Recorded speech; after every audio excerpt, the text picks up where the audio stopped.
Jadi orang yang genuine, rakyat yang tidak mau ikut-ikutan politik, dihimbau oleh orang yang bukan beraroma politik, dia akan tergerak hatinya. Oke. Nah kalau Mas Fahman, Anda melihat seberapa besar sumbangannya untuk pemenangan Prabowo Hatta? Kalau kita dari kaum muda, pertama coba bayangkan aja, setiap anak yang mengenyam sedang kuliah S1 atau sedang SMA kelas 3 lah ya, sudah pemilih pemula, ketika mereka mempengaruhi orang tua mereka, adik mereka, kemudian pacar-pacar mereka, ini sangat berpengaruh. Satu orang bisa bawa 4 orang loh. Satu orang bisa bawa 4 orang. Ini sangat luar biasa. Saya pikir mungkin nggak hanya 9%. Bisa jadi 10-12% itu pengaruh anak muda terhadap Prabowo Hatta. Satu lagi, saya juga menyampaikan kepada anak muda, kalau masih bilang tadi ada revolusi mental. Revolusi mental sesungguhnya itu nggak ngebully. Kita melarang anak-anak muda yang grup Twitter, terutama kaum alayar lah ya kan, yang suka ngebully itu jangan sampai ngebully orang, jangan sampai menghujat orang. Saya yakin menghujat itu tidak ada kita perintahkan. Tetapi ketika ada kelompok lainnya menghujat, otomatis menghujat balik dong. Nah sebetulnya kalau memang betul mau revolusi mental, ini yang direvolusi dulu.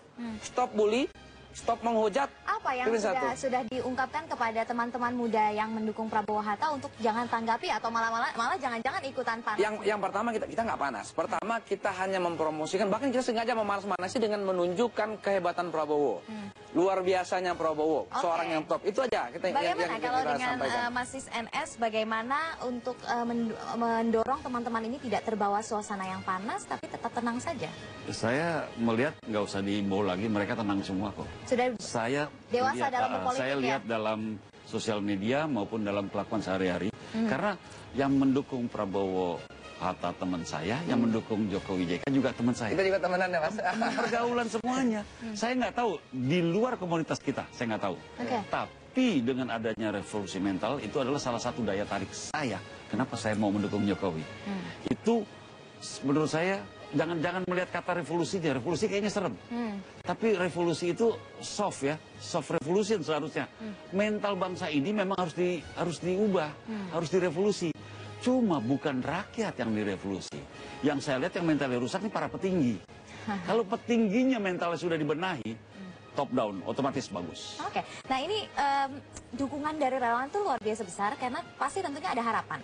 Harapan ini yang kemudian menggerakkan masyarakat untuk aktif. Tentunya PR-nya tidak hanya selesai di kampanye dan mengawal pemilu, tapi PR-nya adalah bagaimana menjaga kinerja, mengawasi kinerja pemimpin yang terpilih nanti 5 tahun ke depan. Apa sebenarnya kalau dari tim Jokowi JK, apa yang hendak dikawal? Ini isu-isu apa sih yang hendak dikawal sebenarnya? Kalau saya diizinkan menggagas oleh tim, oleh Pak Jokowi dan Pak JK, saya ingin menggagas sebuah yang namanya kotak. Saya ingin mengkotakkan. Bukan negatif ya, bukan mengkotak-kotakan. Saya ingin membuat kotak. Kotak itu berisi manusia-manusia yang harus mengawal jalannya negara. Mengawal pikiran dan kinerja Pak Jokowi dan JK. Mengawal pikiran dan kinerjanya anggota DPR yang akan datang. Orang-orang ini harus dibentuk sebagai kotak. Kotak itu adalah komunitas takdir yang sudah tidak bisa ditawar lagi. Ini adalah orang-orang yang kita anggap hebat, hatinya waras, nyalinya tegas, dan otaknya cerdas. Ini harus mengawal negara ini. Jangan sampai, namanya manusia ya, tiba-tiba Pak Jokowi agak melenceng dikit. Kotak inilah yang harus, Mas, Pak, Om, tolong. Jadi didukung oleh tim yang kuat juga sehingga ini bisa, idealisme yang awal bisa berjalan sesuai dengan... Jangan dibiarkan mereka, cari orang-orang yang mendukung ini, yang dianggap mumpuni, bagus, panggil kembali, dibentuk. Kalau sampai, misalnya saja, saya paling sering, saya pernah jadi anggota MPR juga, saya pernah juga mengamati, saya juga pernah mendirikan partai, tapi saya sekarang ini sebetulnya tidak mau berpolitik. Saya melihat sering terjadi perseteruan antara eksekutif dan legislatif.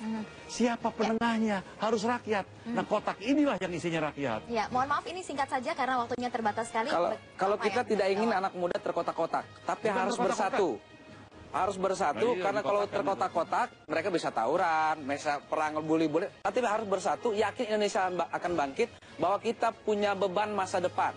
Karena di tangan kita lah Indonesia yang akan datang. Satu, kita harus maju, kita harus bangkit. Indonesia harus berdaulat. Terima kasih. Maksudnya sama-sama baik ya, tadi bukan di kota-kota. Bukan di kota-kota, menyiapkan kotak buat orang-orang hebat. Ya, yang nggak hebat minggir aja dulu deh. Oke, baik. Itu tentunya harapannya siapapun nanti yang akan benar-benar terpilih sesuai dengan ketetapan yang nanti akan diumumkan oleh KPU, kita sama-sama bisa mengawal proses demokrasi ini, terutama masyarakat bisa tetap damai dan bersatu, tidak saling cekcok begitu ya. Saya cuma minta kepada calon presiden siapapun ya yang terpilih. Bagaimana caranya, bagaimana dalam tempo yang sesingkat-singkatnya bisa mengenyangkan perut rakyat, menenangkan hati rakyat, dan memenangkan otak rakyat. Dan memberikan rasa aman untuk rakyat. Itu dimenangkan. Terima kasih Bapak atas kehadirannya di sini dan semoga harapan kita semua terwujud sebagai bangsa Indonesia ya. Dan pemirsa, kami masih akan lanjutkan lagi program